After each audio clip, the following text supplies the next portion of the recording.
Comienzo mi oración, hermano, ¿sí? Por favor, hermano. Te damos gracias, Dios y Padre, por este día maravilloso, por este privilegio grande que tenemos nosotros como tus hijos, de estar, Señor, en esta plataforma compartiendo no solo con todos nuestros hermanos diseminados en cualquier parte del planeta, sino, Señor, también compartiendo las enseñanzas que nuestro hermano nos va a traer. Te pedimos siempre que le des palabras fáciles, palabras de sabiduría, para que nosotros, Señor, también podamos entenderlas. Y nos sirva esto, Padre, para nuestra edificación, para edificar también a la iglesia. Te pedimos todas estas cosas en el nombre de Cristo Jesús, tu Hijo amado. Amén. Amén. Amén, hermano. Muchas gracias por esa oración. Hermanos, estamos en la quinta sesión de nuestro estudio Bases para la Hermenéutica Bíblica. Y hoy corresponde estudiar el capítulo número 7 de nuestro libro de texto, La lectura eficaz de la Biblia, por Gordon Fee y Douglas Stewart. Y tiene que ver con los evangelios y sus dimensiones. Porque recordemos que los evangelios que tenemos, el género llamado evangelio y la cantidad de evangelios que tenemos en nuestro Nuevo Testamento es 4. Así que cuando hablamos de las dimensiones nos referimos a la pluralidad del concepto de evangelio en el Nuevo Testamento. Hay una gran diferencia entre saber que tenemos varias epístolas paulinas y saber que tenemos 4 evangelios. Tenemos certeza por lo menos de 3 epístolas paulinas, pero cada una de ellas la estudiamos, a menos que sea primera y segunda de los Corintios, cada una de ellas la estudiamos de manera separada, porque consideramos que fueron escritas para destinatarios distintos, para iglesias con necesidades distintas, por un mismo autor. No el apóstol Pablo, sino el Espíritu Santo. El apóstol Pablo básicamente es la persona inspirada por el Espíritu Santo para poder guiar a la iglesia hacia una mejor comprensión de la naturaleza de Cristo y su iglesia. Sin embargo, cuando hablamos de los evangelios, hay muchos detalles que nosotros solemos pasar por alto. Lo solemos pasar por alto porque obviamente se hace falta un estudio como el de ahora para que podamos comprender detalles que tienen que ver tanto con la exégesis como con la hermenéutica de la naturaleza llamada evangelio en el Nuevo Testamento. Primero, recordemos que nuestros 4 evangelios son Mateo, Marcos, Lucas y Juan.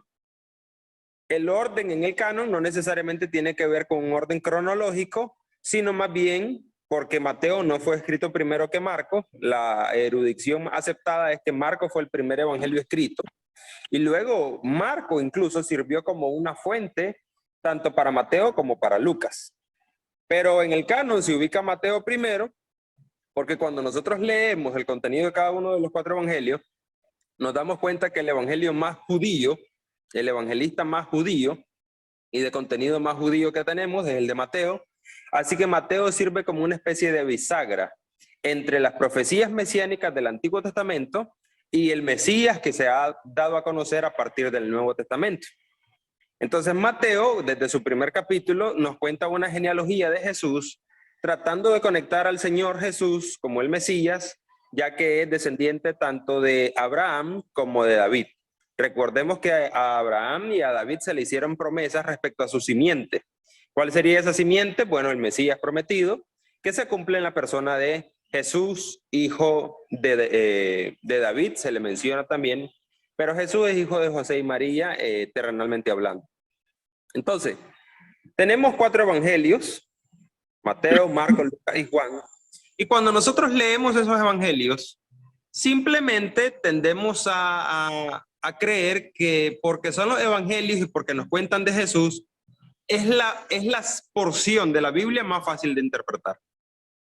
Sin embargo, para los que hicieron la lectura, se darán cuenta o se dieron cuenta que los autores nos explican que aunque desearíamos que fuera así de fácil, en realidad la cosa es un poco más compleja. Porque de hecho contar que tenemos 4 evangelios que nos cuentan sobre una misma persona, pero que difieren entre sí, aunque llamemos sinópticos a Mateo, Marcos y Lucas, porque tienen cierto parecido en los relatos, pero definitivamente tenemos que aceptar que también hay mucha diferencia y mucha particularidad en cada uno de los evangelios, hablando sobre una misma persona. ¿A qué se deben las diferencias de los evangelistas, ya que cuentan la historia de la misma persona llamada Jesús, el Cristo? ¿Por qué tienen diferencias incluso cuando cuentan el mismo relato? Por ejemplo, Marcos nos cuenta sobre un endemoniado en Gadara, mientras que Lucas nos pone a 2 endemoniados en esa misma historia. ¿Por qué Mateo menciona, cuando Jesús habla de la carta de repudio, Jesús solo menciona la probabilidad que el hombre dé carta de repudio a su esposa, más el evangelista Marcos, quien escribe para los romanos, ya vamos a estar viendo eso, menciona la posibilidad de que también la mujer dé carta de repudio al varón, cosa que sería impensable de hecho en la cultura judía? ¿A quién escribe Marcos y por qué esa diferencia? Todos esos aspectos los perdemos de vista cuando hacemos una lectura superficial de los evangelios y creemos que solo con una lectura superflua podemos interpretar, ya que se trata de los evangelistas que nos hablan la historia de Jesús, una historia que seguramente ha de ser sencilla de interpretar.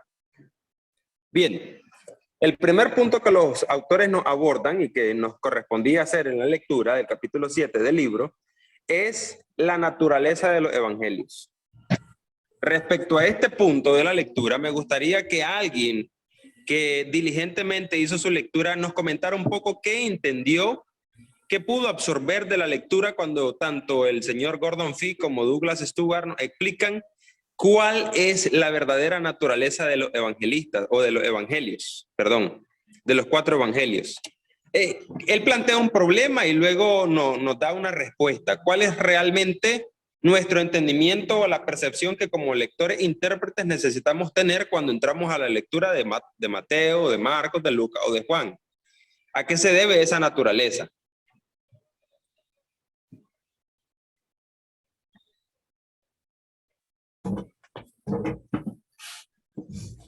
José.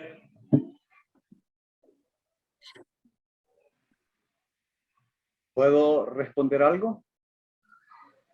Sí, hermano, cualquiera de los que hicimos la lectura podemos comentar la pregunta que estamos tratando de discutir, el punto de la naturaleza de los evangelios. Ese es uno de los puntos de la lectura. Bueno, hermano, yo creo que la naturaleza de los evangelios se debe a que fue escrita para diferentes comunidades cristianas. Como usted bien lo mencionó, o logro entender, y parece que estoy bien seguro que por lo menos Mateo fue escrito para comunidad judía, Marcos fue escrito para comunidad romana, Lucas creo que fue escrito para comunidad griega, y el Evangelio de Juan fue escrito, digamos, para el cosmos, para todo el mundo. Entonces yo pienso que la naturaleza del Evangelio va enfocada a que fue escrito para diferentes comunidades. Esa es mi percepción. Muchas gracias, hermano, por su participación. De hecho, por ahí va la cosa.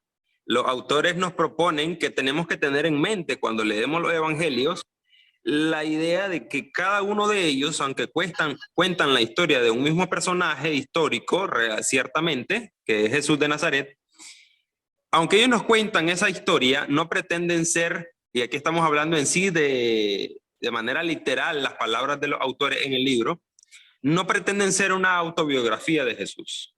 En los 4 evangelios canónicos que nosotros tenemos, y digo 4 evangelios canónicos porque ciertamente antes de la selección del canon hubo muchos evangelios.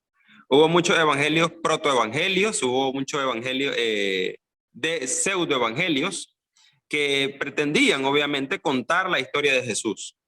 Incluso los 4 canónicos que sí tenemos no pretenden mostrar o detallarnos una biografía completa del Señor Jesús. No pretende ser ninguno de los evangelios un libro biográfico sobre la persona de Jesús. Porque obviamente, si así lo fuera, careceríamos de muchos detalles históricos. Y no es que en el tiempo de Jesús o de los evangelistas no se conociera el género biografía. Simplemente tenemos que comprender que la intención de Mateo, la intención de Marcos, Lucas o Juan no fue presentarnos una biografía tal cual como lo comprendemos nosotros de la persona de Jesús. Ellos tenían la experiencia, o por lo menos Mateo y Juan, que fueron discípulos, parte del grupo de los 12, luego llamado apóstoles, ellos tuvieron la experiencia propia de andar con el maestro. Ellos conocieron a Jesús en persona. Lucas y Marcos son discípulos de los apóstoles. Se cree que Juan Marcos fue discípulo, bueno, fue compañero del apóstol Pablo, pero fue discípulo principalmente de Pedro. Y Lucas, pues, fue más compañero y discípulo del apóstol Pablo. Ellos conocieron a Jesús, por así decirlo, de segunda mano.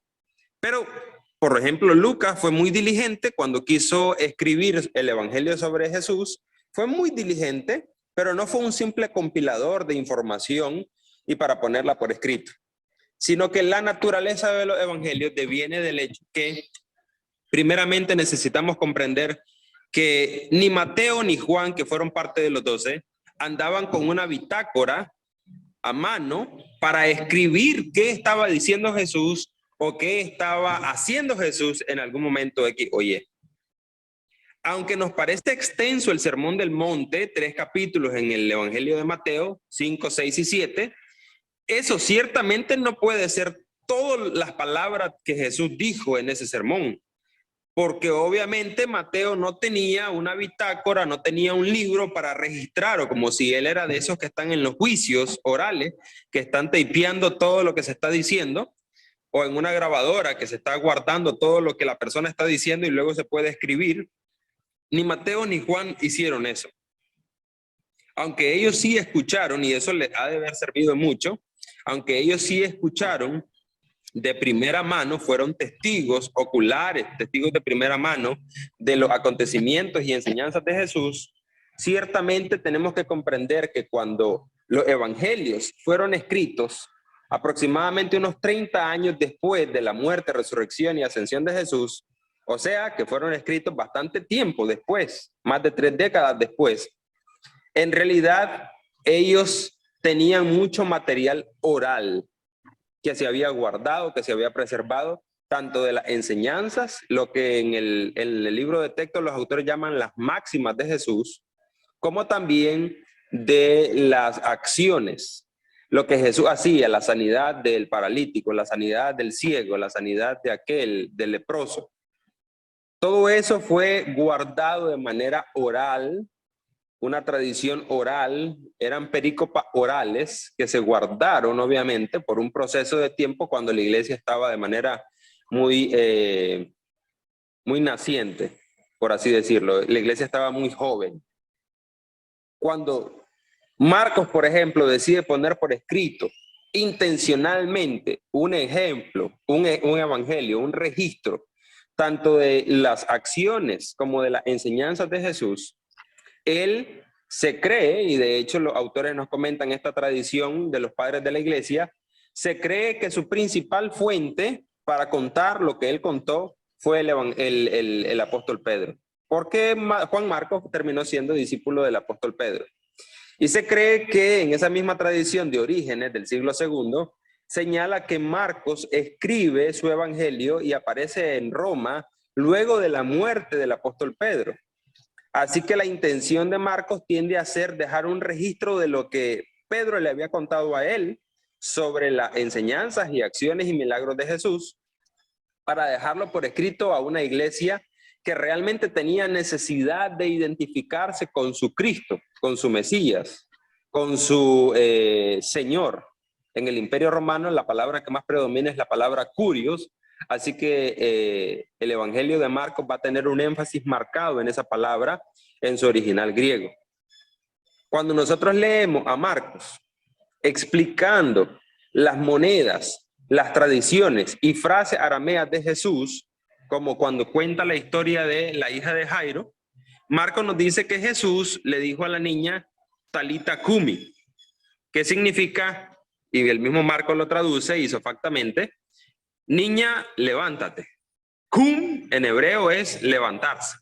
Hebreo y arameo son muy parecidos, entonces Jesús hablando arameo le dice a la niña Talita Cumi. Marcos, que está escribiendo su evangelio para una audiencia romana que no habla arameo sino griego koiné, tiene la necesidad de traducir qué significa Talita Cumi. Por eso él isofactamente dice que traducido es niña, levántate. Entender esos datos de que Marcos, sin ser uno de los 12 discípulos que anduvo con Jesús, Así que mucho menos podría haber tenido una bitácora para ir registrando las acciones, milagros y enseñanzas de Jesús, sino que él principalmente se valió de la fuente oral y las memorias del apóstol Pedro, pero también contaba con alguna otra información, algunas otras fuentes para poder componer.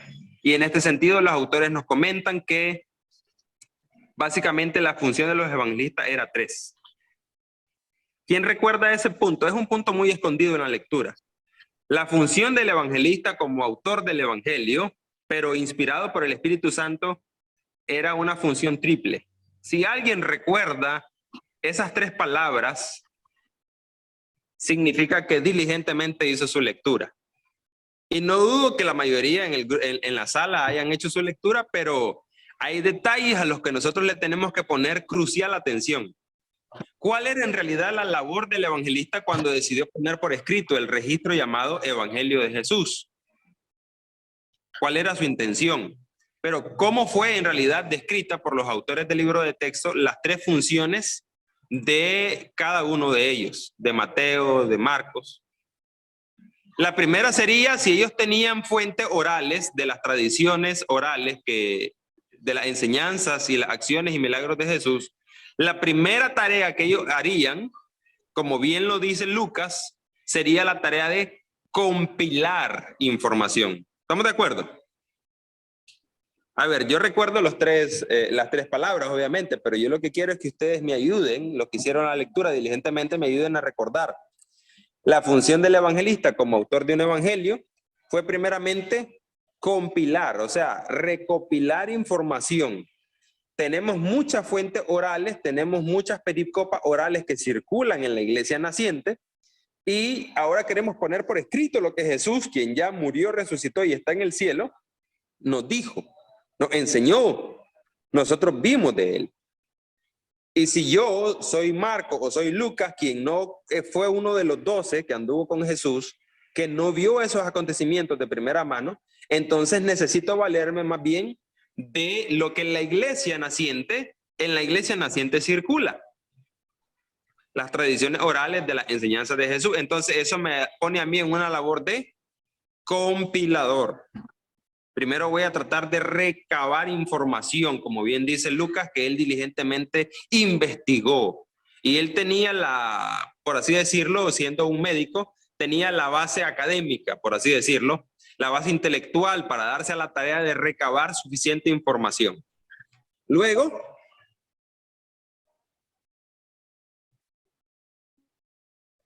cada uno de los evangelistas, además de recabar información y ser compiladores, tenían una disposición. O sea, cuando ellos se dispusieron a escribir sus evangelios, Mateo para los judíos, como ya mencionaba el hermano Humberto, Marcos para los romanos, Lucas para una comunidad griega, una comunidad gentil, y el evangelio de Juan, nosotros tendemos a mencionarlo de manera universal, pero también tenía un destinatario. Todos los libros de la Biblia, especialmente del Nuevo Testamento, tenían un destinatario específico. Se cree que el final de la vida del apóstol Juan lo pasó en la ciudad llamada Éfeso, que era una ciudad muy importante, una ciudad muy importante del Asia Menor, una ciudad de cultura muy griega, aunque tenía civilización romana, pero por eso se llama cultura grecorromana. Pero ahí pululaba muy fuertemente la filosofía griega. Así que cuando nosotros leemos tanto el Evangelio de Juan como las cartas juaninas y el Apocalipsis, nos damos cuenta que en realidad Juan tenía un reto. ¿Cómo presentar el Evangelio a una comunidad gentil de filosofía, de mentalidad griega, de mentalidad filosófica griega, que para ellos incluso el hecho de que Jesús, si era el Hijo de Dios, se dejase morir en una cruz sería un absurdo? Para ellos sería un absurdo. Entonces Juan tenía el gran reto de cómo introducir a Jesús ante esa realidad. Así que la disposición que cada uno de los evangelistas tenía al poner por escrito sus evangelios, esas tradiciones orales que ellos lograron compilar, fue la que los puso en un plan ahí vamos a la tercera labor, un plan de selectividad. ¿Sí me doy a entender? Mateo, Marcos, Lucas, Juan, primeramente compilaron información que circulaba de manera oral sobre las enseñanzas, las máximas, los milagros, las acciones de Jesús, la vida de Jesús. Luego tenemos que entender que ellos tenían una disposición específica al poner por escrito eso y tenían objetivos y propósitos específicos para llenar las necesidades de la iglesia a la que se estaban dirigiendo. Mateo a la iglesia judía en Antioquía, Marcos a la iglesia griega, a la iglesia romana en la capital del imperio, Lucas a la iglesia de Teófilo, sea que Teófilo sea un personaje o sea una comunidad gentil, era el destinatario de Lucas, era gentil. Entonces esa disposición los puso a ellos en una posición de seleccionar toda la información que compilaron. Como ya decía o como ya comentaba, aunque nos parezca extenso el Sermón del Monte, 3 capítulos del Evangelio de Mateo, ciertamente lo que nosotros logramos leer en el capítulo 5, 6 y 7 no podría ser todo lo que Jesús predicó esa tarde o ese día entero. Mateo hace un trabajo de selección de todo lo que él recuerda, incluso de lo que puede recabar, para poner por escrito, para sintetizar ese Sermón del Monte, de manera que se ajuste a las necesidades y características de su iglesia destinataria. En este sentido, los evangelios comparten esa característica al igual que las epístolas paulinas. Cuando estudiamos las epístolas paulinas, nos damos muy fuertemente a la tarea de investigar el contexto histórico de la iglesia en Galacia, de la iglesia en Corinto, de la iglesia en Éfeso, de la iglesia en Tesalónica, porque pensamos y decimos, bueno, ¿cómo era la Corinto en el tiempo de Pablo? Mucho de esa información nos va a servir para interpretar primera y segunda carta a los Corintios. Pero cuando leemos los evangelios, se nos pasa por alto, por alguna razón, o tal vez por carencia de clases y discusiones como esta, se nos pasa por alto que Mateo se dirige a una comunidad específica, que es la iglesia en Antioquía, que Marcos se dirige a una comunidad específica, que es la iglesia en Roma, que Lucas se dirige a una comunidad específica o a un individuo llamado Teófilo, y olvidar eso causa en nosotros que perdamos de vista que cada uno de los evangelistas tenía una disposición y propósito específico para llenar las necesidades de la comunidad a la que se estaba dirigiendo. Y esas necesidades de la comunidad a la que se estaban dirigiendo es obviamente lo que pone a cada evangelista en la labor de selectividad. Entonces, hermanos, ¿cuáles eran las 3 funciones de cada evangelista al poner por escrito su evangelio? Repasando juntamente con ustedes. Primero, compilar. Gracias, hermano Humberto. Segundo, ellos estaban en disposición. Ellos estaban dispuestos a poner por escrito eso a una comunidad específica. Y número 3, esa disposición lo lleva a hacer una selección del material. ¿Qué voy a decir? Se pregunta Marco. De todo lo que he recabado, ¿qué es lo que le quiero decir a la iglesia en Roma? ¿Qué es lo que les quiero contar? ¿Cómo lo que les voy a contar sobre Jesús va a satisfacer la necesidad que ellos tienen de conocer mejor a su Señor? Recordemos que en ese punto la iglesia no tiene el Nuevo Testamento. La iglesia que está en Jerusalén tiene una gran ventaja. Ellos tienen y continúan estudiando la ley, la Torá. Ellos continúan estudiando y aprendiendo de las escrituras. Pero la iglesia que surge más en el mundo greco-romano carece de esa ventaja. Así que ellos, al no tener como la comunidad, por ejemplo, en Corinto, ¿por qué tenían tanto conflicto con la cena del Señor? Porque no tenían primero a los corintios. De ahí la necesidad que Pablo escribiese primero a los corintios para corregir algunos problemas doctrinales en sus prácticas religiosas. La comprensión de quién era Jesús, de cómo era Jesús para ellos, era vital para que su vida como religión, su vida religiosa y su vida doctrinal pudiese andar ordenadamente. Así que este proceso de compilación, disposición y selectividad obviamente es orquestado, nos dicen los autores del libro de texto, por el Espíritu Santo. La otra vez tuvimos una discusión en la última sesión sincrónica sobre si los autores de la narrativa hebrea ponían lo que ellos querían a su antojo. Sin embargo, tenemos que comprender que ninguno de los autores a los que nosotros creemos, ninguno de los autores que escribieron algunos de los libros de la Biblia hizo algo a su antojo. Definitivamente ellos tuvieron mucha libertad y tuvieron la oportunidad de escribir lo que escribieron según su estilo, según su propia experiencia, pero nada lo hicieron a su antojo. Todo lo que hicieron, desde el escritor de Génesis hasta el escritor de Apocalipsis, lo hicieron inspirados y guiados por el Espíritu Santo. Y no eran hombres comunes y corrientes, o sea, en el sentido que tenían una vida común y corriente, sino que eran hombres realmente de Dios que estaban dispuestos a poner por escrito lo que Dios les había revelado y lo que Dios les había enseñado para que la iglesia o la comunidad o el destinatario hacia quien ellos se dirigían se pudiera llenar y satisfacer de su necesidad de conocer mejor a Dios. Tanto Moisés como Juan, el apóstol, que escribe el último libro de la Biblia, tienen la necesidad de llenar el vacío en cada uno de sus destinatarios de cómo conocer mejor a Dios. Y en este sentido, los evangelios, los 4 evangelios que tenemos en nuestra Biblia no son distintos. De ahí deviene tanto también de la naturaleza de los evangelios. Ellos, digamos, nosotros llamamos sinópticos a Mateo, Marcos y Lucas, porque comparten mucho material.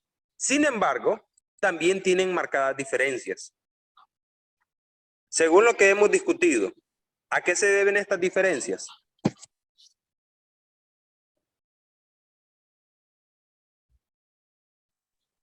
A la selección de material para el destinatario como tal.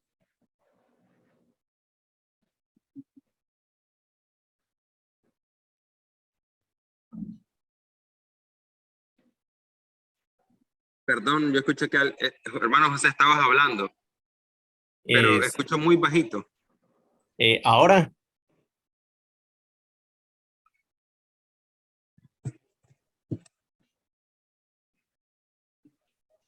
Yo creo que mi problema fue que me entró una llamada por WhatsApp y eso hace que causa problemas en el Zoom con el volumen. Ok, ahora. ¿Se escucha bien?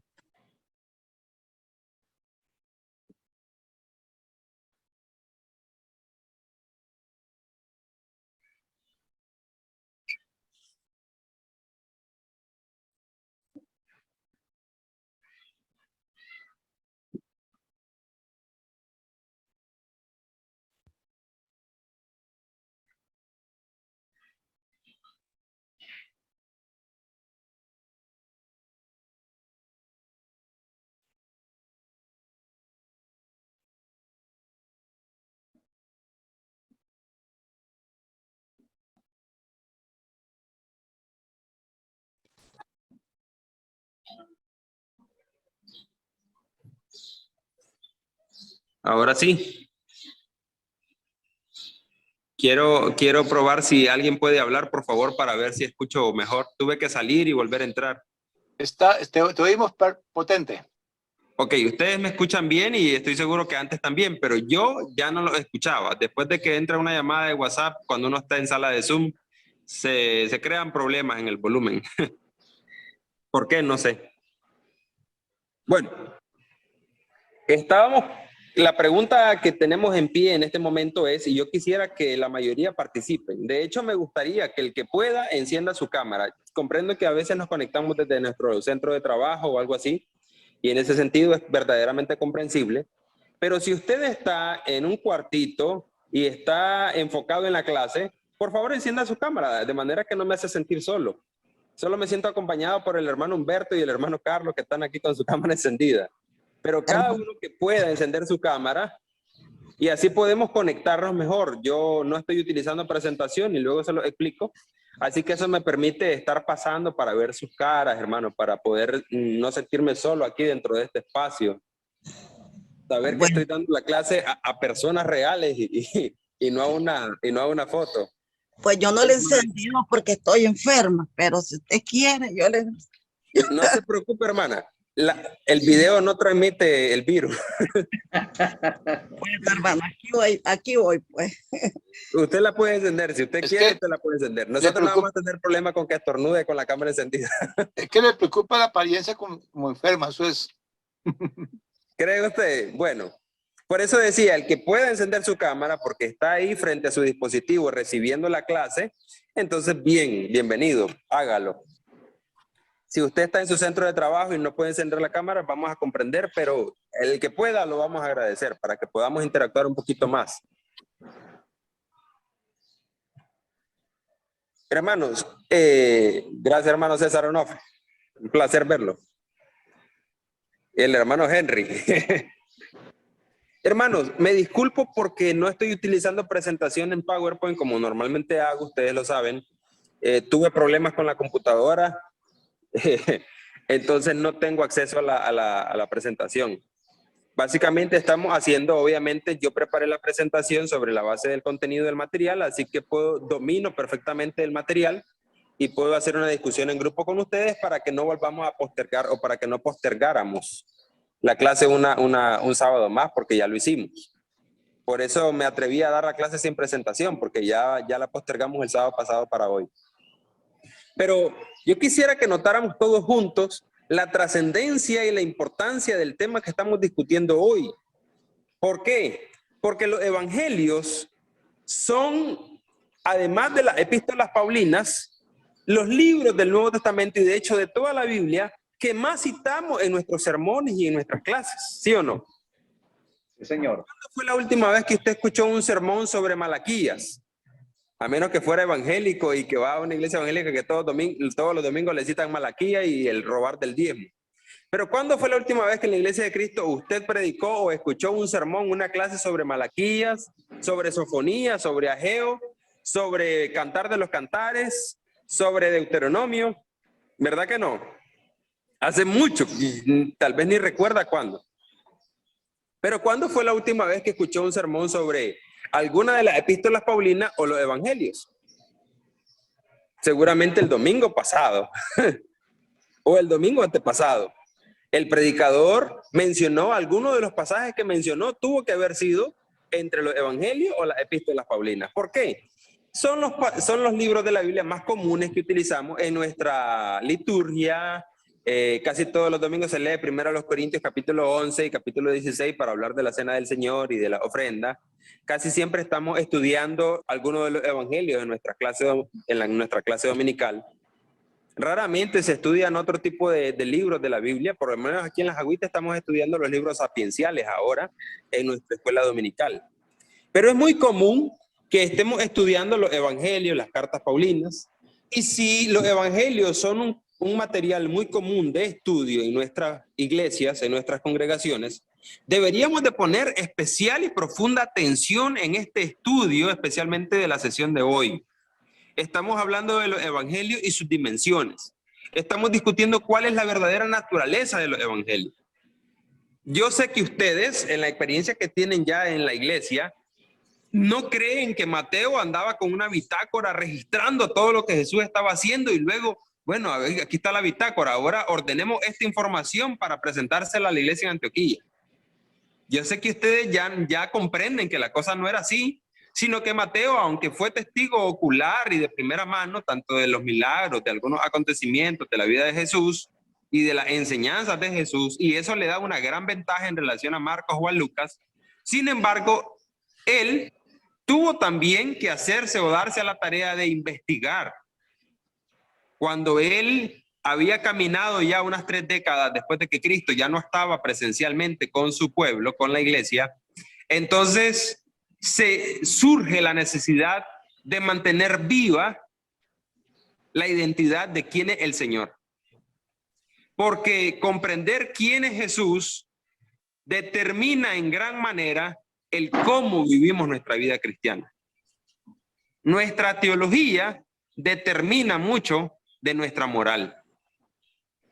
La iglesia pasó más de 3 décadas sin un libro escrito del Nuevo Testamento. Por eso tenía muchos problemas en su liturgia, en su práctica doctrinal. Por eso patinaban mucho en su comprensión de quién era Jesús. Sin embargo, gracias al Espíritu Santo que inspiró a hombres como Mateo, Marcos, Lucas, Juan, a que dejaran por escrito, tanto para las comunidades a las que ellos primariamente se estaban dirigiendo, como para dejarlo como precedente y ya dejarlo por escrito y por sentado para las siguientes generaciones de la iglesia. Entonces nosotros contamos con los 4 evangelios en nuestro canon. Pero comprendimos ya que la labor de los evangelistas era una labor triple, de recopilación, disposición y clasificación o selección, tratando de apuntar hacia las necesidades específicas de su comunidad. En este sentido, los autores hacen un comentario de esa idea y nos dicen, cuando nosotros leemos un evangelio, no estamos leyendo una crónica sobre la vida y los hechos de Jesús. Es como si estuviéramos escuchando un sermón de Mateo sobre la persona de Jesús, el cual, Mateo, conoció a Jesús y en su evangelio nos presenta algunos datos biográficos de Jesús, pero lo que Mateo realmente quiere hacer es predicarnos sobre Jesús. Y Mateo combina la vida de Jesús con las enseñanzas de Jesús. Y a veces nos cuenta lo que le pasó a Jesús y a veces nos cuenta lo que Jesús hizo. Entonces es como si estuviéramos escuchando un sermón de Mateo. Cuando leemos el Evangelio de Marcos, es como si estuviéramos escuchando un domingo en la mañana un sermón de Marcos, de Juan Marcos. Es como si Juan Marcos se dio a la tarea de investigar y viene el domingo a nuestra congregación y nos quiere predicar sobre la persona y las enseñanzas de Jesús. Entonces, ese sermón que él tiene, obviamente, él no puede decirnos todo sobre el Jesús. Él no puede decirnos absolutamente todos los datos biográficos ni todas las enseñanzas y acciones de Jesús. Pero lo que él va a hacer es, si conoce a la iglesia a la que le va a predicar, él va a seleccionar ese material para poder tratar de llenar las necesidades más primordiales de la iglesia, basado en la historia de Jesús, el Señor de la iglesia, y cómo Jesús tenía compasión de las personas. Por eso lo sanaba. Por eso en los evangelios se suele marcar la idea de que Jesús, antes de enseñar, primero hacía. Y el evangelista lo que combina es la vida con las enseñanzas de Jesús. De un capítulo a otro cruzamos que nos está contando sobre lo que le ocurrió a Jesús y luego lo que fue ocurrido por Jesús. De un capítulo a otro él tiene esa transición. ¿Por qué? Porque obviamente es como que nos están contando un sermón. Es como que nos están predicando un sermón en la mañana. Un segundo o un siguiente punto de la lectura, y este punto es el más crucial de todo el capítulo del libro, es el hecho de que cuando leemos los evangelios, lo deberíamos hacer considerando que cada uno de los evangelios tiene 2 contextos históricos. ¿Quién recuerda, según la lectura, cuáles son esos 2 contextos históricos a los que hacen referencia los autores? En la lectura del libro de texto tenemos que se discute el asunto sobre 2 contextos. Cuando leemos los evangelios, tenemos que tener en mente o tratar de reconstruir en nuestra mente y considerar para interpretar cada una de las perícopas. Perícopas es el término técnico para referirse a los pasajes de los evangelios exclusivamente. Entonces, cuando leemos una perícopa, en nuestra mente deberíamos de preguntarnos o debería de inquietarnos la consideración de que a diferencia de primero los Corintios, Gálatas, Filipenses o las cartas nuevo testamentarias, a diferencia de las epístolas, los evangelios en realidad necesitan ser considerados bajo la luz de 2 contextos. ¿Cuáles son esos 2 contextos? según la lectura. Ese punto es crucial, hermanos.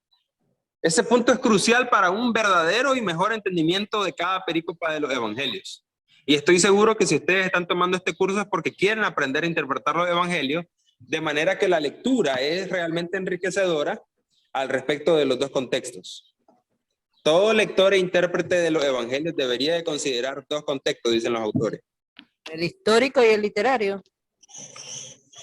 Sí, eso se debe considerar en todo libro de la Biblia, el contexto histórico y el contexto literario, pero nosotros estamos hablando específicamente cuando discute la sección del contexto histórico. Dentro de la sección contexto histórico hay dos contextos históricos de cada evangelio, a diferencia de las epístolas. Sería el fondo, el contexto histórico general de Jesús y el contexto histórico particular del mismo Jesús. Particular de... O también sería el contexto histórico del mismo evangelista que escribe. Ahí está. Ahí está. Y por favor, si usted está en esta clase, póngale atención a lo siguiente. Porque esto realmente determina mucho cómo interpretamos los evangelios. Lo que vamos a discutir a continuación es crucial y es de trascendente importancia. Cuando nosotros leemos Mateo, que por ejemplo está escrito bajo el contexto judío y está dirigido para los judíos, solo que el contexto de lo que Mateo nos cuenta es el contexto judío de Jerusalén, mientras que cuando Mateo escribe una comunidad judía en Antioquía. Antioquía de Siria, que está al norte de Palestina. Es más o menos entre Palestina y Turquía. Está muy al norte, de donde sale el primer viaje misionero del apóstol Pablo según Hechos capítulo 13. Esa iglesia en Antioquía era una iglesia grande, era una iglesia fuerte, y es probablemente la iglesia donde Mateo desarrolló su ministerio como evangelista. Cuando nosotros leemos a Mateo o a Marcos o a Lucas, deberíamos de considerar el contexto histórico de Jesús. O sea, cada evangelio tiene dos contextos históricos. El contexto histórico primario de cuándo y dónde y cómo estaba Jesús cuando enseñó tal o cual cosa o cuando hizo X o Y cosa. El contexto que rodea a Jesús en el primer siglo, durante Jesús estaba vivo.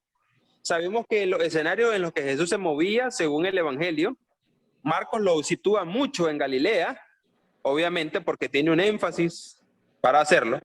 Mateo desarrolla mucho de su evangelio dentro de Palestina. Conocer, por ejemplo, cuando Jesús entraba a una sinagoga, cuando Jesús era interpelado por los fariseos, los saduceos o los esenios. Saber por qué, según el evangelio de Juan, Jesús se detiene en el pozo y la mujer samaritana le dice a Jesús que samaritanos y judíos no se llevan. Todos esos detalles del relato están ahí en el contexto histórico de Jesús, el contexto histórico primario del evangelio. Conocer a profundidad por qué los saduceos no creían en la resurrección de los muertos. ¿Se acuerdan? ¿Se acuerdan que hubo una discusión entre los fariseos, los saduceos y Jesús? Y es que estos se habían puesto de acuerdo para tentar a Jesús, obviamente, o en otra ocasión los herodianos y los fariseos se habían puesto de acuerdo para tentarle respecto al pago de impuestos. ¿Qué ocurría en el tiempo? ¿Por qué los herodianos estaban a favor del pago de impuestos? ¿Por qué los fariseos no estaban a favor del pago de impuestos? ¿Por qué se ponen de acuerdo dos grupos que son oponentes entre sí? Fariseos y herodianos no se llevaban, pero se pudieron poner bien de acuerdo para tentar a Jesús con una pregunta. Vean qué bandido. Comprender todo eso, comprender el contexto religioso, el contexto histórico, el contexto social que rodea a la persona histórica de Jesús que se nos narra en los evangelios, es de trascendente importancia. Porque, por ejemplo, en esa misma perícopa del pago de impuestos, Nosotros sabemos por datos extrabíblicos, si los autores hacen un buen comentario, una buena sugerencia al respecto, los autores nos sugieren 2 libros de texto en la lectura para comprender mejor el background, el contexto, el trasfondo histórico del tiempo de Jesús, de Palestina en el primer siglo. Comprender cómo surgieron las sinagogas. O por ejemplo, ayer en nuestra reunión de célula, aquí en la congregación, una hermana me preguntó por qué en el Nuevo Testamento, cuando Juan el Bautista está bautizando en el río Jordán, ella me preguntó por qué Juan el Bautista aparece bautizando. ¿Por qué Juan el Bautista bautiza? Si en el Antiguo Testamento no hay mandamiento de bautizarse, como en el Nuevo Testamento. Entonces ella obviamente no sabía el dato de que el bautismo era un ritual de purificación muy común entre los judíos, pero que no se menciona en el Antiguo Testamento porque se hizo común, este ritual de purificación se hizo y se volvió común en el periodo intertestamentario que nosotros llamamos. Recuerden que entre el último libro del Antiguo Testamento y el primero del Nuevo tenemos 400 años de silencio, que no significan que en Israel no ocurriese nada. Ocurrieron muchas cosas. ¿Por qué cuando nosotros dejamos a Israel y a Palestina en el Antiguo Testamento, lo dejamos básicamente en un dominio muy local? Pero cuando ya aparece en escena Israel en el Nuevo Testamento, lo tenemos bajo el dominio del Imperio Romano. En el Antiguo Testamento lo tenemos bajo el dominio de los babilonios, de los persas. Luego, en el contexto intertestamentario, esto se puede leer, por ejemplo, en los libros de los Macabeos, lo tenemos bajo un imperio griego. Y ya cuando entra en escena el Nuevo Testamento, ya Palestina en tiempo de Jesús está bajo el Imperio Romano. ¿Qué circunstancias había, tanto para la religión como para la sociedad de Palestina, Israel, en el tiempo de Jesús? ¿Qué incidencias creen ustedes que tendría el hecho de que los saduceos dominaban el templo? ¿Por qué los saduceos dominaban el templo? Los fariseos solo eran como los encargados de enseñar, pero los que tenían el dominio del templo en Jerusalén eran los saduceos. ¿Quién ponía al sumo sacerdote? En el Antiguo Testamento el sumo sacerdote tenía que venir del linaje de Aarón, pero en el Nuevo Testamento el sumo sacerdote no es del linaje de Aarón. ¿Quiénes los ponían? El mismo delegado del Imperio Romano dentro del área de Palestina se encargaba de eso. ¿Qué implicaciones tendría eso? ¿Cómo surgieron las sinagogas? O como me preguntaba la hermana, ¿por qué Juan el Bautista bautizaba si en el Antiguo Testamento no había mandamiento para eso? Todas esas cosas que obviamente solo son lagunas en nuestra mente, devienen con una mejor información cuando leemos libros que nos ofrecen detalles sobre el contexto y el trasfondo histórico de Palestina en el siglo I. Y cuando entramos a los evangelios y vemos a Jesús entrando a una sinagoga, y que en el evangelio de Lucas, por ejemplo, capítulo 4, Jesús lee un rollo y se ubica en la lectura de Isaías cuando dice que el Espíritu del Señor está sobre él y lo ha ungido para. ¿Por qué Jesús entra en una sinagoga? Y aunque aparentemente nosotros podríamos decir, ¿será que lo conocían o no lo conocían? ¿Qué tanto lo conocían que le dieron la oportunidad de enseñar o de leer un rollo de las escrituras en la sinagoga? ¿Cómo era la liturgia dentro de las sinagogas? ¿Cómo era el ritual de la homilía que ellos ofrecían? Hacían una primera oración, tenían una lectura de las escrituras, hacían cantos, tenían una última oración muy parecida a nuestros cultos o a nuestro servicio. A diferencia que ellos no tomaban la cena, obviamente. Todo ese trasfondo, toda esa información que está en buenos libros de texto, aparte del libro que estamos utilizando en esta clase, nos da mucha luz para interpretar el contexto primario de los evangelios, el contexto histórico primario. Jesús es tentado en una pregunta por los herodianos y los fariseos de si se debe o no se debe pagar impuestos. Los herodianos obviamente eran un grupo a favor de Herodes, el representante de Roma en Palestina. Los fariseos estaban en contra del pago de impuestos. ¿Por qué? Porque cuando ellos pagaban impuestos, ellos tenían que cambiar el dinero local, como cuando usted va a una casa de cambio y usted viaja de un país a otro y usted lleva dólares y, por ejemplo, llega a Perú y tiene que cambiar por soles. Llega a Costa Rica y tiene que cambiar por colones. Llega a Honduras y tiene que cambiar por lempiras. Viene a Nicaragua y tiene que cambiar por Córdoba. porque obviamente este es el dinero que circula.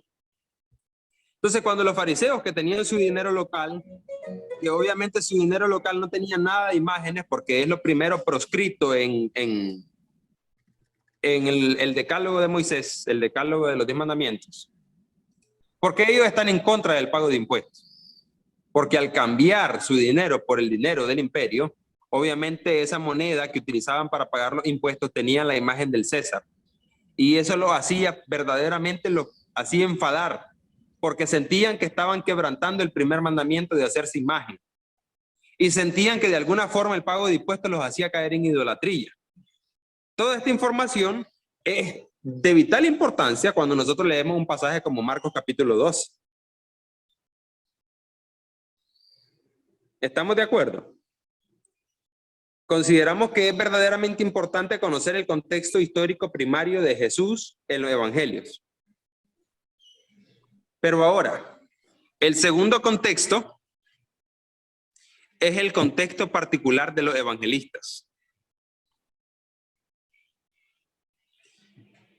Obviamente Jesús vivió y enseñó y desarrolló su ministerio en un contexto muy rural, muy judío y muy focalizado en Palestina.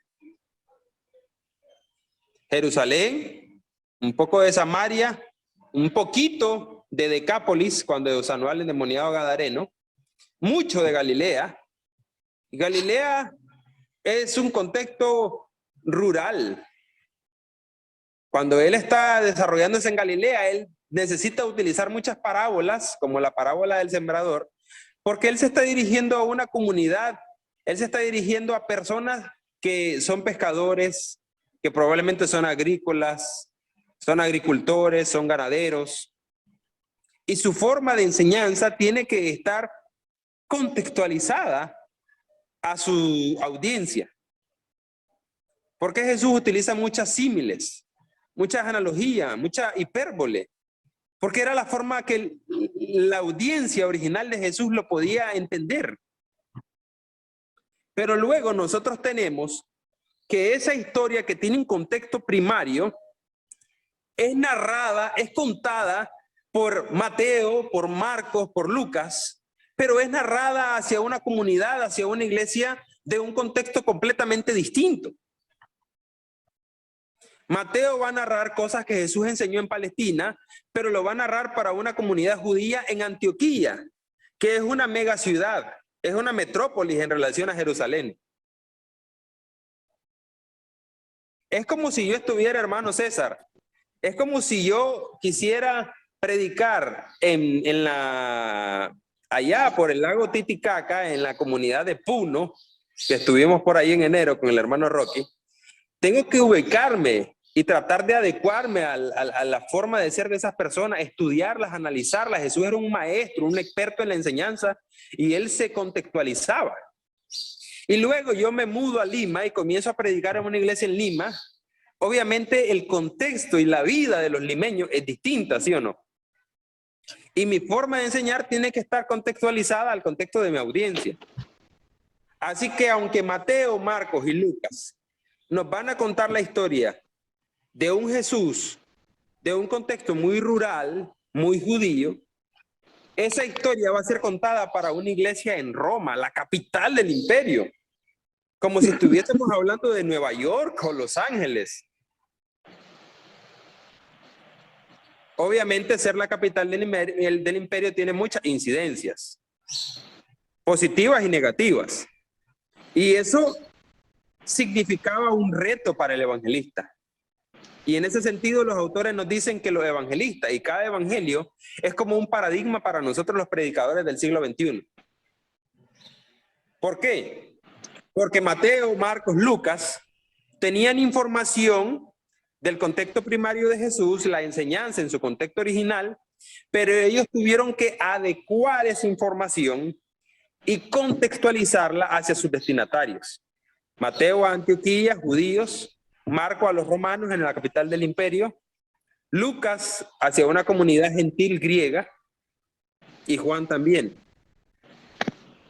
Ese proceso de adecuación que los evangelistas tuvieron que hacer es lo que hace que surja en cada evangelio un segundo contexto histórico a considerar para interpretar correctamente la perícopa. Si nosotros vemos, por ejemplo, ya mencionaba este ejemplo casi al inicio de la sesión. En palabras de Jesús, Mateo menciona que Jesús, al hablar de la carta de repudio, Jesús solamente presenta la posibilidad de que el hombre dé carta de repudio a su mujer. Cuando Jesús está discutiendo ese asunto, de que Moisés se los permitió por la dureza de su corazón y que los hombres le dan carta de repudio a su mujer, Jesús obviamente en su contexto y en el contexto de los destinatarios de Mateo, en las palabras de Jesús, Mateo solo ubica la posibilidad de que el hombre da carta de repudio a la mujer. Pero cuando Marcos habla de la misma situación, Marcos añade que el hombre o la mujer dan carta de repudio. ¿Por qué Marcos sí puede mencionar a la mujer como quien da carta de repudio? Porque en el contexto de la iglesia en Roma, las mujeres también hacen eso. Las mujeres del imperio, de la capital del imperio, también tienen la posibilidad de repudiar a sus maridos. Porque obviamente en la capital del imperio la situación y los derechos de la mujer eran completamente distintos a los que eran en el contexto de la Jerusalén del tiempo de Jesús. No estamos diciendo aquí que ni Jesús, ni Mateo, ni Marcos estaban permitiendo o enseñando eso.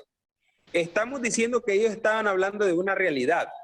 Y cuando Jesús menciona la realidad de que los hombres daban carta de repudio a su mujer, Jesús solamente menciona el hecho de que los hombres daban la carta de repudio. Pero Marcos ubica en las palabras de Jesús que los hombres o las mujeres dan carta de repudio, porque Marcos se ubica o se dirige a una iglesia en una capital del imperio que obviamente sitúa a la mujer con derechos muy distintos a los de la mujer de Palestina.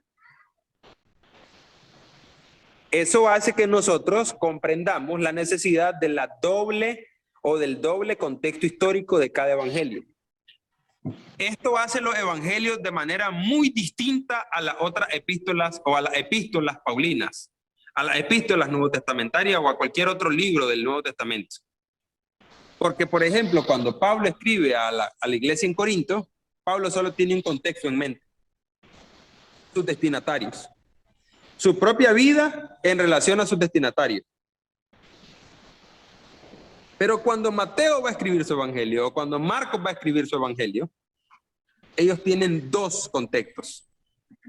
Bueno, esto fue lo que Jesús hizo y enseñó en Palestina hace 3 décadas.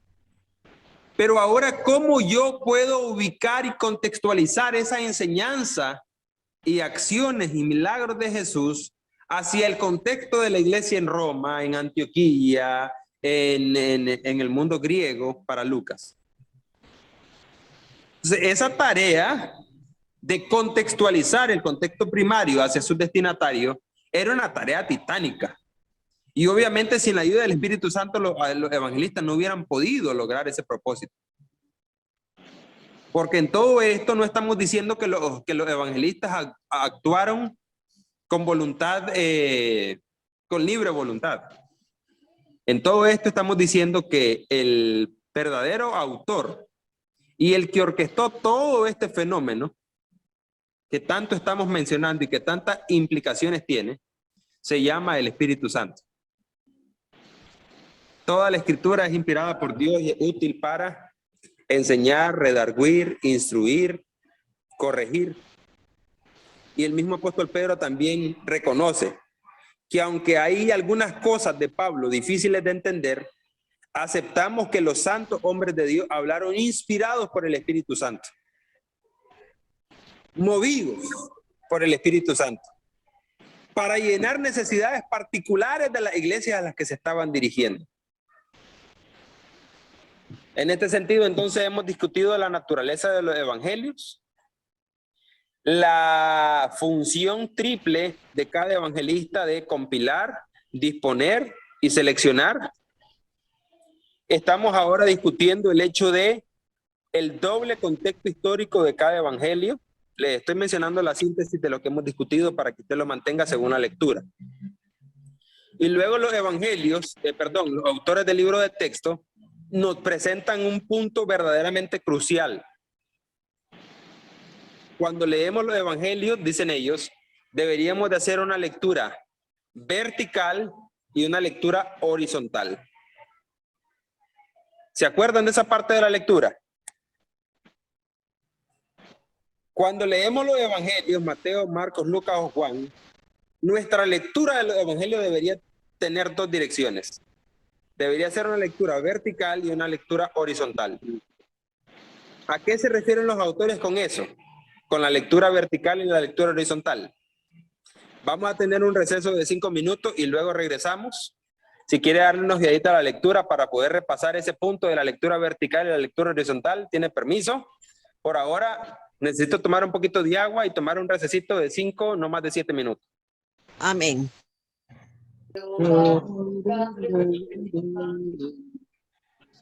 Hermano, ¿quién era el que tenía esa alabanza? ¿El hermano Carlos? Yo, hacéndole.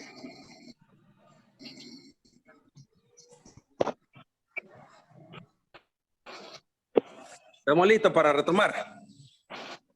Listo, hermano.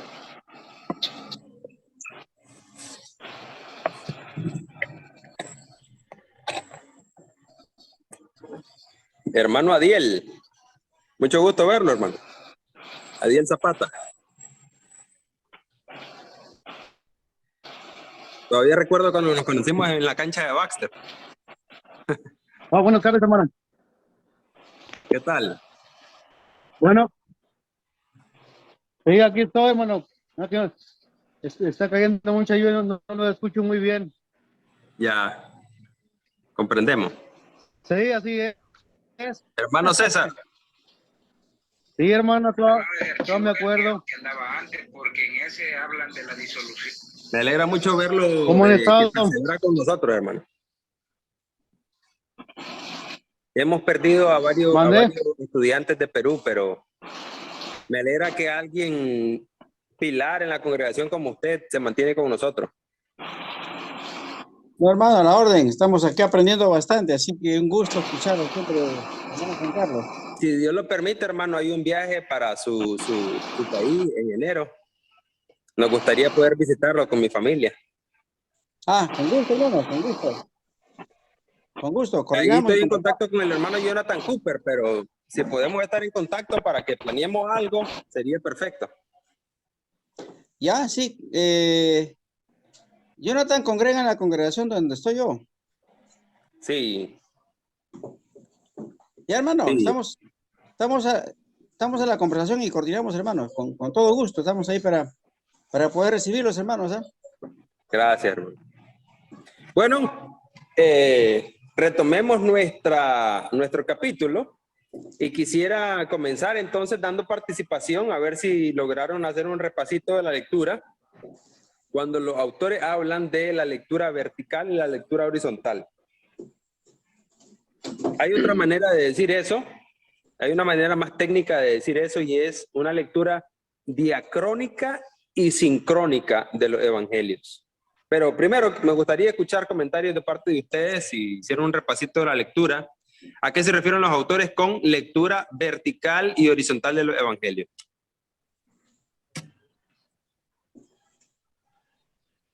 ¿A quién le gustaría participar?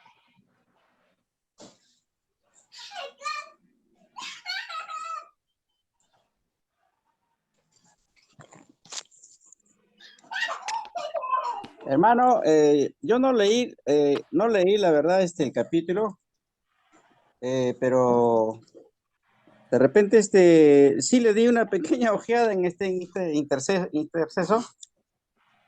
Entendí que la lectura horizontal es una lectura de algún pasaje del evangelio comparativa con los otros evangelios. Muy bien. Cosa que solemos hacer nosotros cuando enseñamos o predicamos la palabra, ¿no? Y en cuanto a la lectura vertical, Estuve hojeando y entendí de que esa lectura vertical implicaba leer un pasaje, fijándose en el contexto histórico de Jesús y también fijándose en el contexto histórico del que finalmente redactó el Evangelio. Era lo Y que esto, estábamos discutiendo antes del receso. exactamente, hermanos, y más bien disculpa por no haber leído el capítulo, pero la verdad es que tuve bastante trabajo y algunas cositas personales, entonces me impidieron a... Tranquilo, hermano. Lo bueno es que pudo hacer su repaso en el receso. Y esa era la intención del receso también. Que pudiéramos hacer un repaso para que, vean, la lectura horizontal es la lectura comparativa. Cuando tenemos, por ejemplo, en los evangelios sinópticos, una perícopa que se repite en los 3 evangelios, o a veces solo se repite en Marcos y Lucas, o Mateo y Marcos, pero a veces se repite en Mateo, Marcos y Lucas la misma perícopa, la misma historia. La lectura comparativa entre los evangelios es enriquecedora, aunque no se puede exagerar su importancia. Y creo que incluso a veces, cuando hacemos una lectura comparativa en nuestros sermones, creo que tendemos a cometer el error que tratamos de complementar los detalles de la historia entre un evangelio y otro. Y tenemos que entender que cuando Marcos escribió, o cuando Mateo escribió, o Lucas lo hizo, ellos estaban escribiendo un evangelio particular sin la intención, digamos, ellos conocían quizás más detalles de la historia de los que nos contaron, pero los detalles que sí contaron lo hicieron porque eran los que convenían para el propósito y las circunstancias de su iglesia destinataria. ¿Estamos de acuerdo con eso? Ellos no cuentan todo, ellos saben mucho, pero no cuentan todo porque lo que seleccionan, como ya explicábamos en la labor del evangelista, lo que ellos seleccionan tiene que ir directamente apuntado hacia el propósito que ellos persiguen. Como quien dice, Mateo se trazó un propósito para escribir el evangelio y dirigirlo hacia la comunidad judía de la iglesia en Antioquía que está en Siria. Y aunque él tenía mucha información, y de hecho él vio que Marcos, principalmente Marcos, que es su fuente, él ve detalles y él dice, este detalle no es imprescindible más que este otro detalle para el propósito que yo persigo particularmente. No solo la cantidad de detalles, sino la manera, el tono, el lenguaje en el que los evangelistas nos cuentan los hechos y las enseñanzas de Jesús hacen importante que cuando nosotros leemos de manera horizontal, en el término más técnico eso se dice una lectura sincrónica. Lectura sincrónica de los evangelios es cuando leemos la misma perícopa en Mateo, en Marcos y en Lucas, por ejemplo. Decimos, bueno, por ejemplo, la alimentación de los 5,000 está en Mateo y está en Marcos. Bueno, entonces veamos, aquí está y Mateo lo narra así, Marcos lo narra así. Hay ciertos detalles que se parecen, hay mucha similitud, pero hay ciertos detalles de diferencia. La lectura sincrónica u horizontal no debería perseguir el objetivo de complementar los detalles en la historia de un evangelio a otro. Porque cuando Mateo escribió no pretendía que usted tuviera el evangelio de Mateo y el evangelio de Marcos juntos para compararlos. Pero la lectura horizontal o sincrónica en realidad es enriquecedora para notar más que las similitudes, para hacer énfasis en las diferencias de los detalles de cada evangelista. Porque usualmente las diferencias en un mismo relato son las que nos tratan de ofrecer el contexto secundario del evangelista particularmente. Lo que estábamos hablando antes del receso, ¿se acuerdan? Antes del receso estábamos discutiendo el contexto histórico primario, que es el contexto de Jesús en Palestina, el contexto religioso de que había fariseos, había saduceos, eso es el contexto histórico primario. Mateo nos narra algo que surge de ese contexto histórico primario, pero lo narra una iglesia que vive otro contexto cultural, histórico, social. Así que el acoplamiento o adaptación que él va a hacer de las mismas enseñanzas de Jesús que surgieron en un contexto original y que luego son contadas a un contexto secundario, esa misma enseñanza está contextualizada. En ese sentido, los evangelistas sientan un precedente para nosotros los predicadores, cómo adaptar las enseñanzas de la Biblia, que son de hace más de 20 siglos, a nuestro contexto cultural y social actual. Una sociedad que tiene muchas ventajas, pero también tiene muchas desventajas en relación a la sociedad y la cultura de la Biblia. Entonces, la lectura sincrónica, o que se le llama horizontal, es enriquecedora para notar las diferencias de los evangelistas. Y a partir de esas diferencias tratar de reconstruir el segundo contexto histórico, el de la comunidad destinataria del evangelio. Y la lectura vertical es la lectura cuando nosotros estamos considerando el contexto original de Jesús y el contexto, es como si el contexto original de Jesús está arriba y el contexto, o está abajo, y el contexto de los destinatarios del evangelista está aquí arriba. Entonces nosotros tenemos que estar vinculando un contexto con el otro, un contexto con el otro. Entonces, a eso se refieren los actores con lectura horizontal y lectura vertical. Luego, también es necesario, nos explican los autores del libro de texto, considerar el contexto literario. Y eso nos ofrece una lectura diacrónica. ¿A qué nos referimos con contexto literario? Nos referimos a que desde el primer capítulo hasta el último capítulo que escribe el evangelista, todo, aunque cuenta distintos escenarios, todo tiene un mismo hilo conductor y persigue un mismo propósito. Probablemente los evangelistas tuvieron propósitos secundarios, pero cada uno de ellos persiguió un propósito principal. El propósito principal en el evangelio de Mateo, por ejemplo, ¿cuál es? Cuando nosotros leemos ese evangelio nos damos cuenta que el propósito de Mateo era vincular al Jesús histórico con las profecías mesiánicas del Antiguo Testamento. Ese era su propósito. Y por eso Mateo sirve de bisagra entre el Antiguo y el Nuevo Testamento, aunque no fue el primer evangelio escrito, cronológicamente hablando. Mateo siempre está tratando de vincular las profecías del Antiguo Testamento con la persona del Jesús histórico que todos los judíos conocieron. Y cómo en el Jesús, hijo de José y María, se cumplieron las profecías que estaban ahí en las Escrituras. Así que Mateo presenta a Jesús como el hijo de David. Mateo presenta a Jesús como el Mesías. Porque su contexto original y secundario era judío. Y ese es su propósito principal, demostrar que Jesús es el Mesías, vinculándolo con las profecías del Antiguo Testamento. ¿Cuál era el propósito de Marcos? Marcos se dirige a una comunidad que es la capital del Imperio Romano, en donde directamente tenemos el imperio y tenemos el Senado y tenemos el centro del emperador, y probablemente pulula en su contexto histórico y religioso el culto al emperador.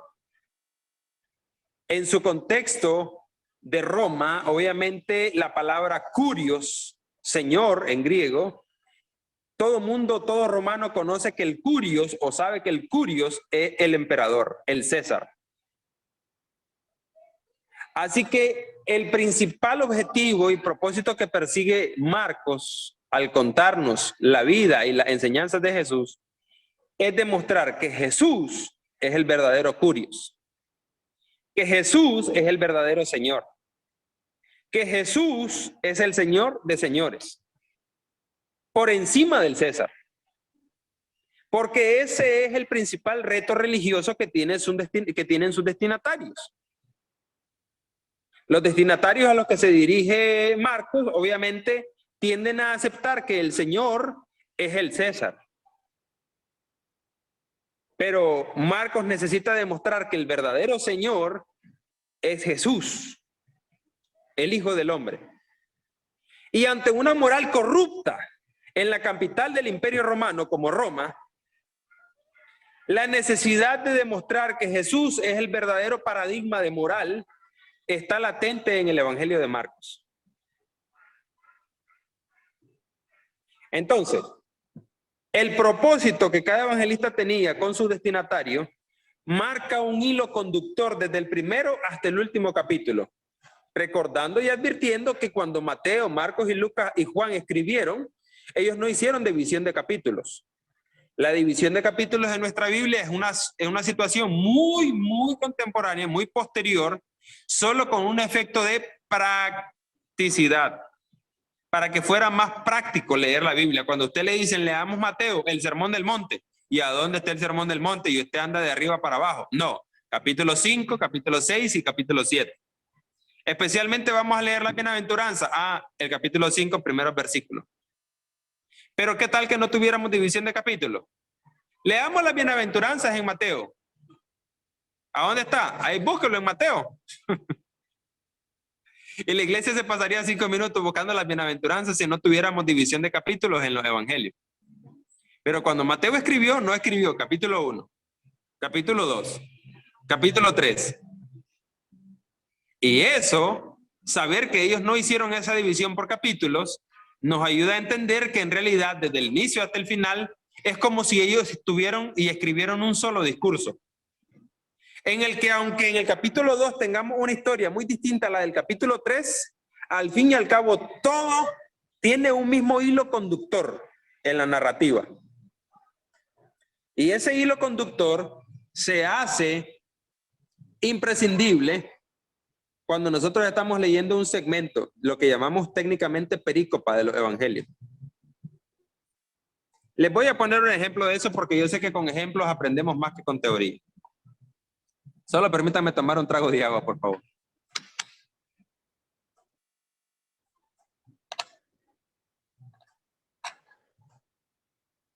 ¿Recuerdan en el Evangelio de Marcos? ¿Se acuerdan que Jesús maldijo a la higuera? Una higuera estéril. Y cuando leemos que al día siguiente la higuera se secó, como ciertamente Jesús lo había dicho, los discípulos seguramente se habrán asustado. Y hasta la percepción que da esa lectura de Jesús es de un Jesús injusto. Porque el evangelista incluso nos dice el detalle que Jesús se acerca a la higuera cuando no era tiempo de higos, no era tiempo de dar frutos. Jesús es un experto, Jesús creció en el campo. Jesús sabe que la higuera no tenía que tener fruto, pero la maldijo porque tenía la apariencia de dar fruto, de tener fruto. Y al día siguiente la higuera se secó. Cuando nosotros hacemos esa lectura muy separada, muy descontextualizada, la impresión que tenemos de ese Jesús maldiciendo a una higuera en tiempo que no es de higos, es una impresión bastante confusa. Nos da la impresión que Jesús es incluso injusto. ¿Cómo va a maldecir la higuera si de hecho no le tocaba dar fruto? Era injusto que lo hiciera. Pero el contexto literario de ese pasaje de la higuera debería darnos el verdadero significado y la intención por la cual Marcos ubica la maldición de la higuera dentro de ese capítulo. ¿Y cuál es el contexto literario? La lectura diacrónica. La lectura diacrónica es cuando comparamos, no entre un evangelio a otro, sino cuando nos preguntamos, esta perícopa, este segmento que estoy leyendo del capítulo tal, X o Y, del evangelio de Mateo o de Marcos, ¿qué función juega esta perícopa en todo el hilo conductor del evangelio? Más particularmente, ¿qué relación tiene esta perícopa con los pasajes precedentes y los pasajes que la suceden? Entonces, siguiendo con el ejemplo de la higuera maldecida. Marco ubica la maldición de la higuera en el mismo contexto en el que ubica la purificación del templo. ¿Lo habían notado?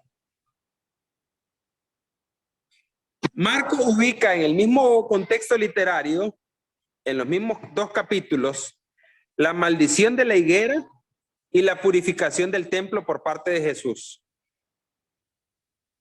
¿Qué relación tiene la higuera y el templo? ¿Por qué la lectura descontextualizada de la higuera no puede tener un significado propio si no la leemos a la luz y no la interpretamos a la luz de su contexto literario, que es la maldición del templo, la purificación del templo, perdón? Ok, ¿qué es lo que ocurre aquí en el Evangelio de Marcos? Jesús está a punto de entrar a Jerusalén y cuando llega, recordemos que la mayor parte del Evangelio de Marcos se desarrolla en Galilea. La mayor parte de su ministerio lo desarrolla allá.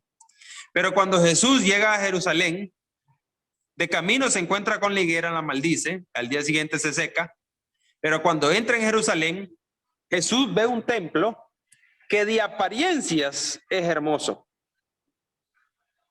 Un templo que de lejos parece la lámpara que está subida en un monte para alumbrar a las naciones. Un templo que como está en una colina en la ciudad de David, realmente, y como es una edificación verdaderamente grande, desde lejos, antes de entrar a Jerusalén, el templo se mira como un lugar realmente que llena las expectativas de la religión judía. Un templo que pareciera que está dando los frutos que debería dar. Un templo que, metafóricamente hablando, parece una lámpara subida en un monte que alumbra a las naciones para que los gentiles también vengan a la salvación a través de la ley de Moisés.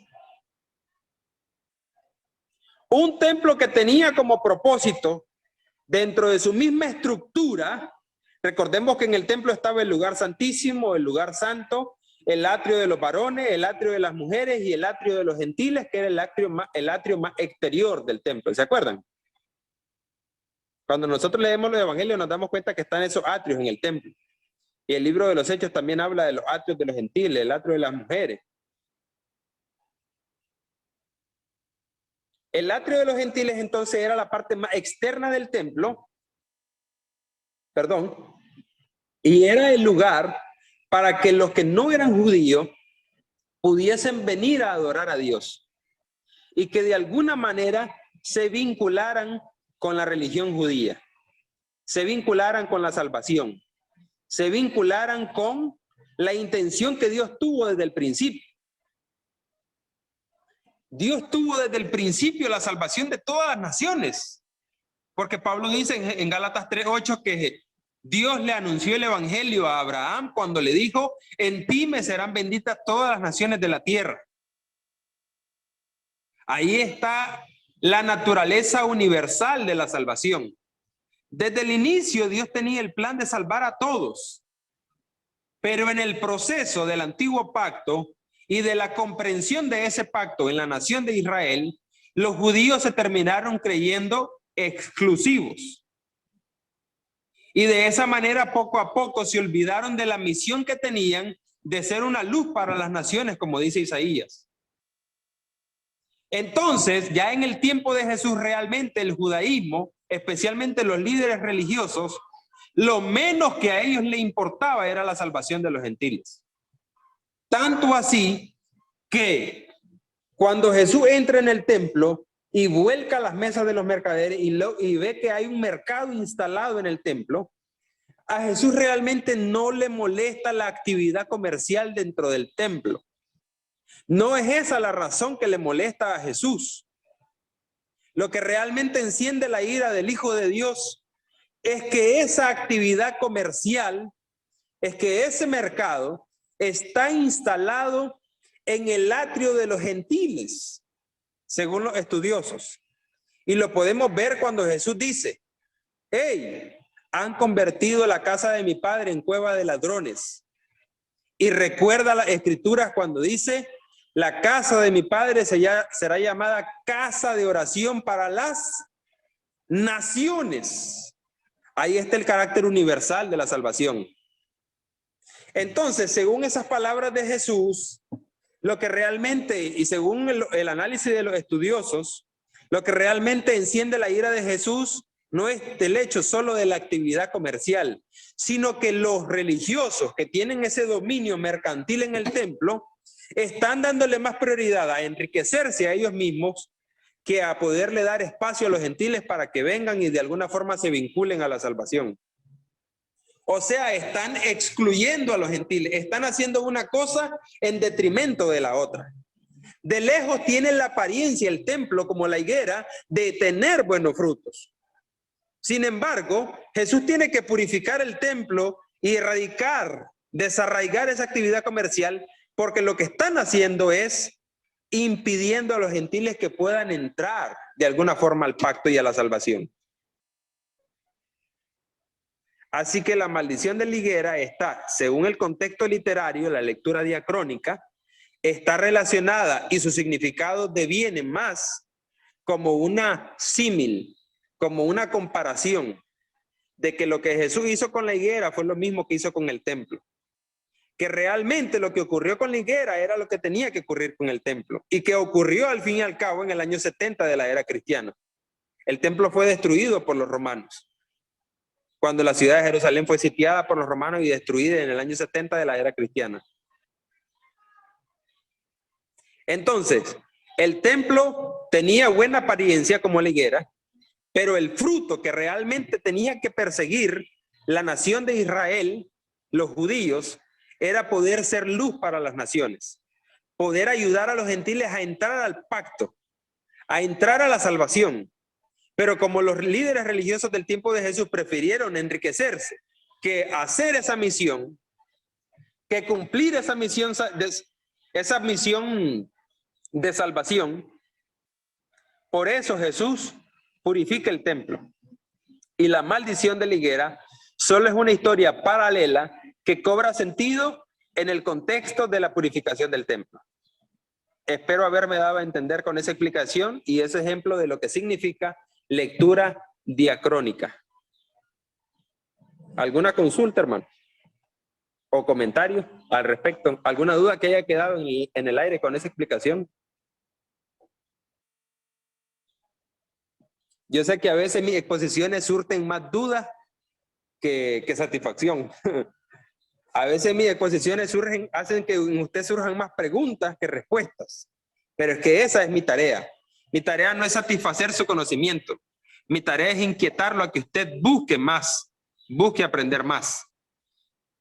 Que si esta vez no pudo hacer la lectura, para la siguiente usted se proponga a toda costa y usted dice, realmente estas lecturas son fructíferas, nos ayudan mucho a interpretar mejor la Biblia. Para la siguiente no sé cómo voy a hacer, pero voy a lograr hacer mi lectura. O voy a acompañar, voy a buscar esos libros del background, del trasfondo histórico que el hermano menciona y que en el libro en realidad están mencionados. Y voy a tratar de aprender más del contexto original de Jesús. Voy a tratar de aprender más de qué significa lectura vertical, lectura horizontal. Mi intención como maestro no es satisfacer su necesidad de conocimiento, es inquietarlo a buscar más conocimiento, sin caer en la teoría solamente, porque el conocimiento tiende a envanecer. Recordemos que el propósito de todo esto y de cada curso de este programa es aprender más de cómo interpretar mejor la Biblia con el propósito final de conocer mejor a Dios. Porque decíamos en algún momento de la sesión, nuestra teología determina nuestra moral. Cómo creemos en Dios determina mucho el cómo vivimos nuestra vida cristiana. Por eso sí es importante que estudiemos la Biblia, que aprendamos más de la Biblia y que seamos más diligentes en este estudio, para que cada curso vaya abonando a una mejor comprensión de nuestra parte. No siempre vamos a estar de acuerdo con todo lo que aprendemos, pero es importante que lo aprendamos porque el apóstol Pablo dice, escudriñenlo todo, y tenemos que tener la base suficiente para saber qué retener y qué rechazar. ¿Alguna pregunta o comentario final, hermanos? Ya tenemos casi la 1 de la tarde, las 2 horas de nuestra sesión. Pero si tienen Tengo, preguntas o hermano, comentarios finales, todavía tengo, tenemos un hermano, poco de tiempo. algún-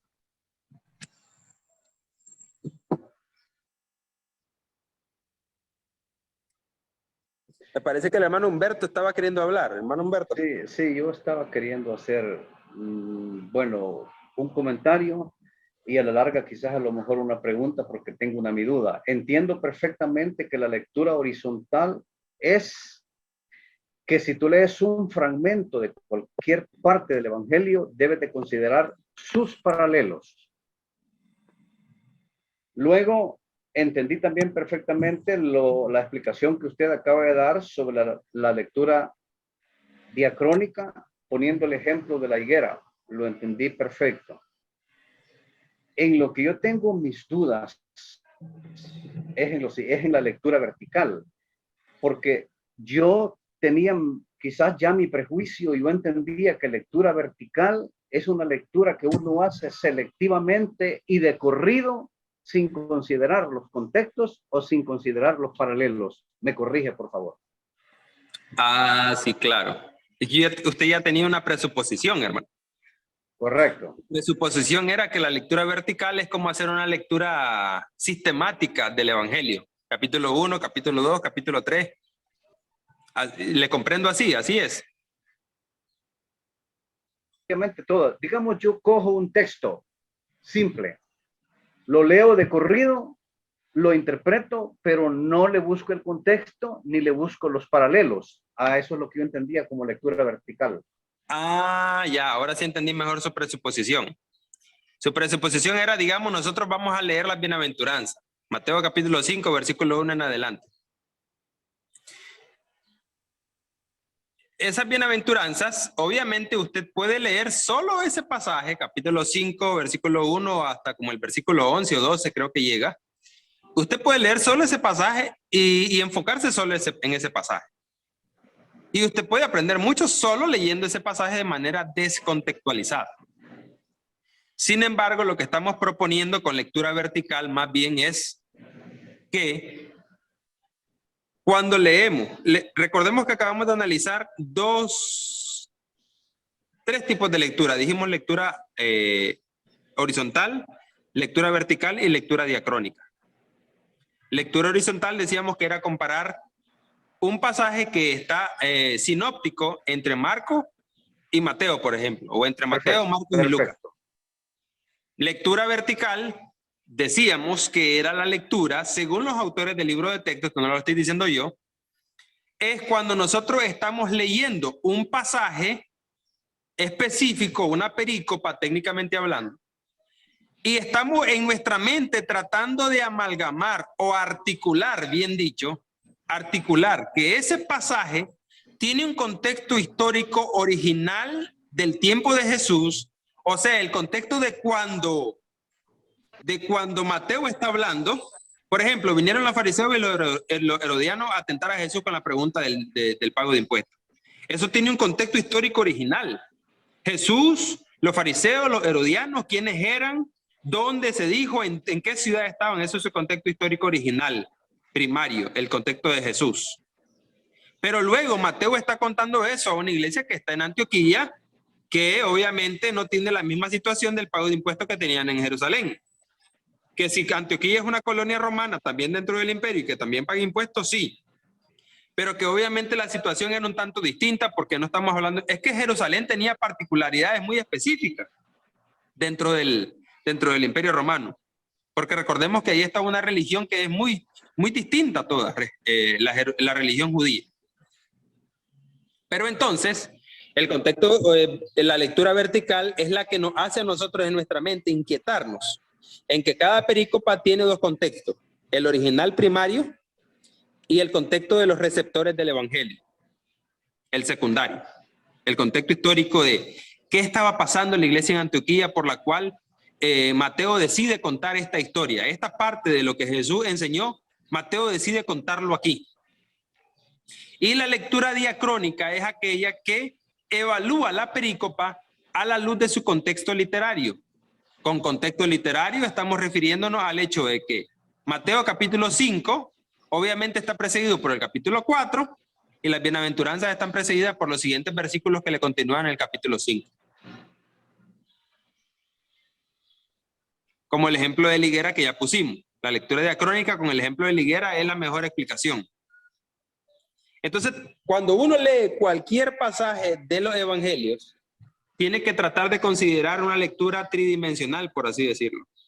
Primero, usted dice, quiero predicar esta perícopa del evangelio de Marcos, por ejemplo. Lo primero que tiene que investigar es si en Mateo y en Lucas está la misma perícopa.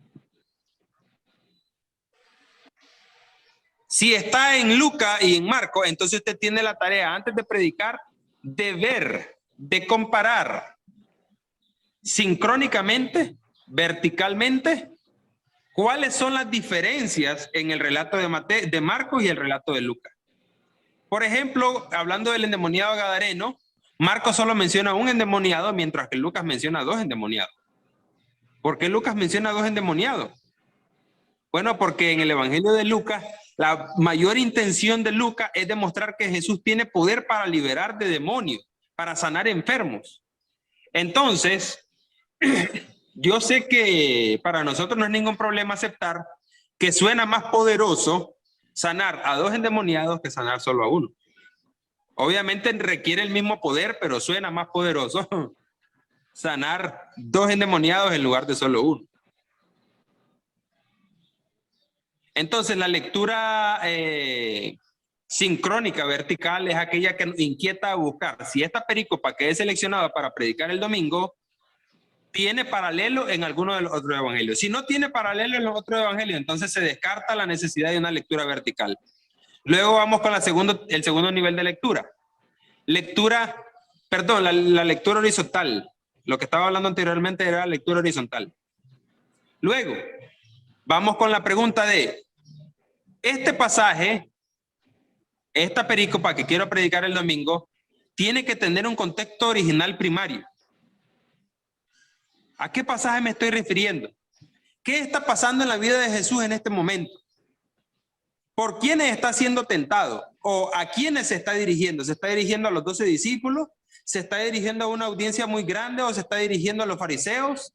¿O se está dirigiendo a los herodianos? ¿O a los saduceos? Por ejemplo, cuando Jesús cuenta la historia del hijo pródigo, muy pocos consideramos que Jesús se está dirigiendo a los líderes religiosos al contar esa historia. Y por eso tendemos a exagerar la realidad de lo que realmente Jesús quería enseñar con esa historia. ¿Se habían puesto a pensar ustedes que en realidad lo que cobra mayor sentido en una perícopa de los evangelios son los detalles que el evangelista nos cuenta? Son esos detalles de la historia que si usted los quita de la historia queda casi intacta. Lo que le da verdadero significado y valor y la intención de Jesús al contar una parábola son, espero darme a entender con esto, hay detalles en una parábola de Jesús que si usted los quitara, si usted suprimiera esos versículos de la Biblia y leyera la historia, usted igual entendería. Eso quiere decir que esos detalles que aparentemente están de más son los que en realidad le dan el significado a la historia. Les voy a poner un ejemplo. En la historia del hijo pródigo, la mayor parte de la historia se desarrolla entre el padre y el hijo que derrocha. Pero al final de la historia, Jesús habla del hermano mayor. ¿Se acuerdan? Del hijo mayor. Padre, le dice, todos estos años te he servido incondicionalmente y nunca me has dado ni un cabrito. Ahora viene este hijo tuyo, ingrato, derrochador, y nomás viene, en lugar de castigarlo, lo premias. Mandas a matar el becerro más gordo, le haces una fiesta de bienvenida, le pones un anillo. Y entonces Jesús nos cuenta la actitud del hijo mayor casi al final de la historia. Y de hecho, si usted suprimiera esa historia, ese detalle de la historia del hijo mayor, si usted lo suprimiera de la historia, la parábola igual se seguiría llamando el hijo pródigo. Porque el hijo mayor solo es un personaje periférico. El hijo pródigo es el personaje central, el derrochador. Entonces, ya que el hijo mayor solo es un personaje periférico, pero Jesús mete ese detalle, no es que Jesús pone detalle o pone aspectos innecesarios. Es que esos son los que le dan el verdadero valor. Porque para Jesús, el Padre representa el amor y la gracia de Dios. El hijo menor representa al pecador, que muchas veces es ingrato, que muchas veces es derrochador en pecado, pero que al fin y al cabo tuvo una actitud humilde, ¿sí o no? Dice, volviendo los ojos al cielo, reconoció que había pecado contra el cielo y contra su padre. Y quiso regresar a su padre, a la casa de su padre, no quiso regresar reclamando derecho de hijos. Él dice que quiso regresar a la casa del padre para pedirle aunque sea trabajo de obrero. Entonces el hijo menor representa a los pecadores con los que Jesús está comiendo en el contexto literal de la historia. Resulta que Jesús está comiendo con las prostitutas, con los ladrones, los recaudadores de impuestos, los publicanos. Y allá de lejos están los fariseos, los saduceos, los líderes religiosos criticando a Jesús. Mira con quiénes está comiendo. Entonces el hijo mayor que reclama la actitud del padre hacia el hijo menor, el padre representando la gracia de Dios y el hijo menor representando al pecador, los ladrones y las prostitutas que están alrededor de Jesús. El hijo mayor viene a ser el paradigma de los líderes religiosos. Y la verdadera intención de Jesús al contar esa historia está allí, en darle una advertencia o en darle una lección a los religiosos. Por eso la parábola del hijo pródigo no debería ser un paradigma para cuando las madres se preguntan, ¿y qué tengo que hacer con mi hijo que es la oveja negra? Una vez escuché a un predicador decirle, ay hermano, usted solo puede hacer lo que el padre hizo en la parábola del hijo pródigo. Para nada, hermano, en lo absoluto. Jesús no quiso dar un paradigma para qué tienen que hacer las madres con sus hijos que son ovejas negras, con aquellos hijos a los cuales criaron bien pero terminaron perdiendo el rumbo. Pues una madre tiene todo el derecho de amar a su hijo incondicionalmente, pero por favor nunca utilicemos la parábola del hijo pródigo para fundamentar la actitud de una madre que muchas veces es incluso un amor irracional, el de las madres. Porque muchas veces nos preguntamos, ¿la madre ama más al hijo porque se porta mal o el hijo se porta mal porque es el mimado de la mamá, de la madre? Si nosotros analizamos, pareciera un círculo sin fin. Los hijos ovejas negras se portan mal porque fueron muy mimados por la madre, o la madre los mima porque dice, ay, ellos son los que más necesitan amor, porque son los que andan en la calle, porque son el vago, el pandillero que necesita amor. Jesús no quiso dejar un paradigma para que las madres amen incorrectamente a sus hijos. Jesús solo está dando una advertencia, una lección a los líderes religiosos y a nosotros cuando muchas veces tenemos una actitud indiferente cuando un pecador viene a la iglesia. Y se nos olvida que nosotros también estábamos en esa misma condición de pecadores. Entonces, esa historia del hijo pródigo cobra sentido cuando hacemos una lectura diacrónica.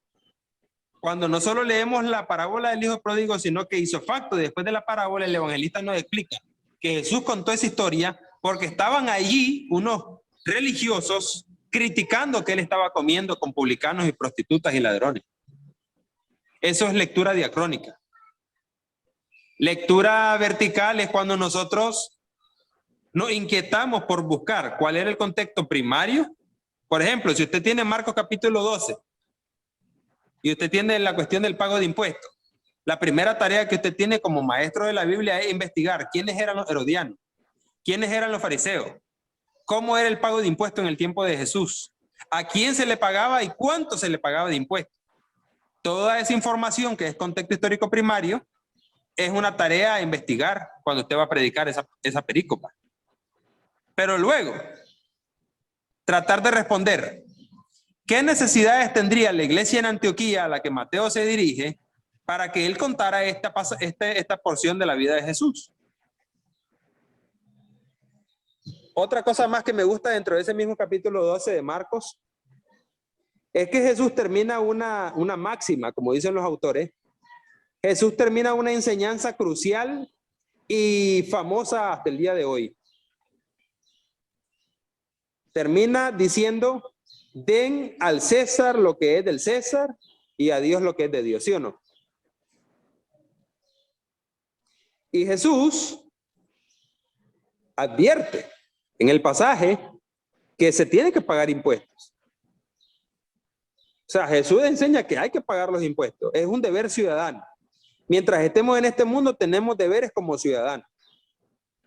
Pagar los impuestos, respetar las señalizaciones de tránsito cuando conducimos nuestro vehículo, respetar las leyes de migración cuando viajamos de un país a otro, son deberes ciudadanos que tenemos que cumplir, porque somos ciudadanos espiritualmente del reino de Dios, pero mientras vivimos en esta esfera terrenal tenemos que cumplir con todo aquello que el gobierno nos demande, siempre y cuando no contradiga la voluntad de Dios.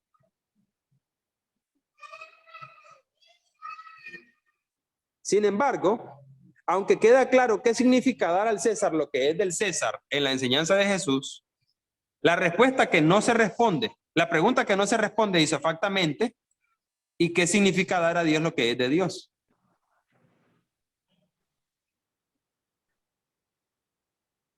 Porque Jesús dice: den al César lo que es del César y a Dios lo que es de Dios, ¿sí o no?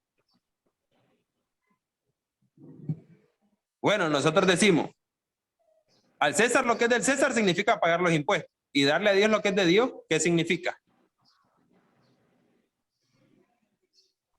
Obediencia. Como Jesús tiene... Perdón. Obediencia.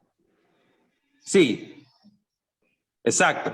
Pero más en el contexto literario del capítulo 12 de Marcos, nosotros tenemos que Jesús está teniendo una moneda que tiene obviamente grabado el busto del César.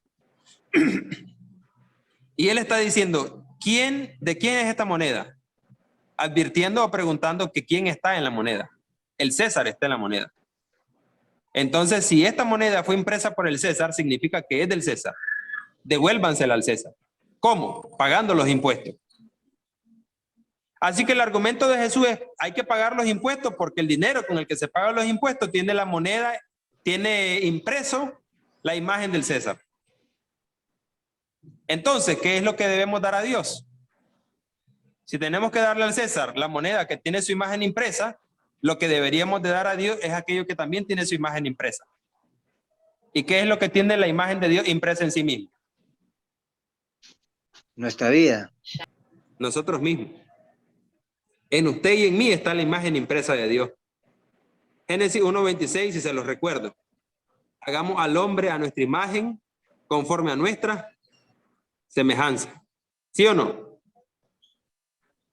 Ok, entonces decimos: dar al César lo que es del César es pagar los impuestos, y dar a Dios lo que es de Dios es darle a Dios lo que lleva su imagen impresa, o sea, nosotros mismos. Ahora la pregunta que surge es: ¿y cómo le damos a Dios lo que es de Dios? Si ya sabemos qué es lo que le vamos a dar, la pregunta es: ¿cómo se lo damos?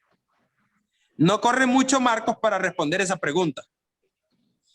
Esa historia de esa enseñanza del pago de impuestos está al inicio del capítulo 12, y casi al final, en el versículo 30 y 31, Jesús recuerda el gran mandamiento: amar al Señor tu Dios con toda tu mente, con todas tus fuerzas, con todo tu corazón.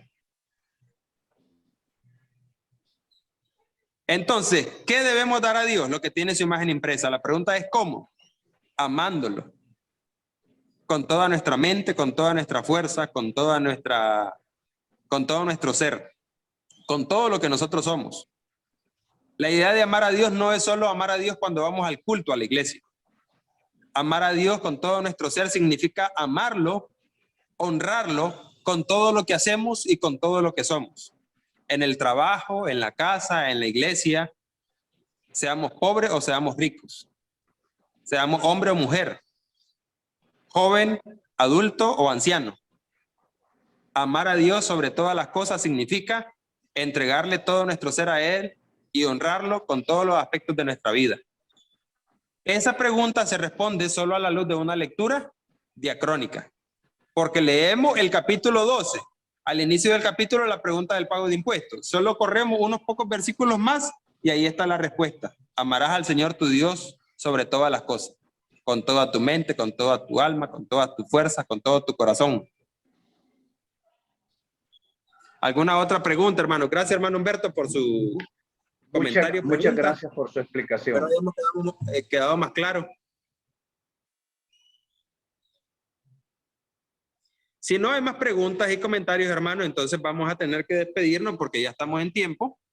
Pidiendo a nuestro hermano César Onofre, por favor, que nos despide en oración y le pidamos a Dios la bendición para el día de mañana, que vamos a tener un día especial, Día del Señor, y para la semana que comenzamos mañana. Y que Dios bendiga siempre el programa de estudios bíblicos internacionales para que cada vez más podamos aprender un poquito más y un poquito más y nuestra comprensión de la Biblia sea mejor. Bien, hermano. Gracias.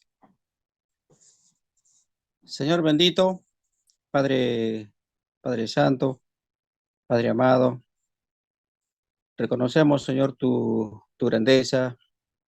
Reconocemos que tú eres nuestro Rey Supremo, Padre Santo. Y en esta mañana te damos gracias por la enseñanza de nuestro hermano Juan Carlos. Y también te damos gracias, Señor, por todos aquellos hermanos que permiten que estas enseñanzas se den para nuestro conocimiento, Padre. Gracias, Señor bendito, por estos minutos de haber compartido tu palabra. Gracias por las enseñanzas claras que hemos recibido esta mañana. Gracias por haber tenido las circunstancias, la salud adecuada para poder, Señor, compartir esta mañana. Y te damos gracias, Señor, por todos aquellos hermanos que han permitido y que motivan que estas enseñanzas se den, Señor bendito. Padre Santo, bendice a nuestro hermano Juan Carlos, a toda su familia. Será una alegría tenerlos acá por el Perú, por Lima. Y a todos los hermanos que esta mañana han asistido a la enseñanza, bendícelos grandemente. Y a todos los hermanos que no han podido, Señor, asistir por diversos motivos, bendice sus hogares, a sus familias. Y a todos los hermanos que en el mundo honran tu palabra fielmente, Señor, bendícelos grandemente. Gracias, Señor bendito, y nos despedimos hasta una nueva oportunidad, Padre. Siempre orando en tu nombre, Padre Santo. En el nombre de Jesús. Amén.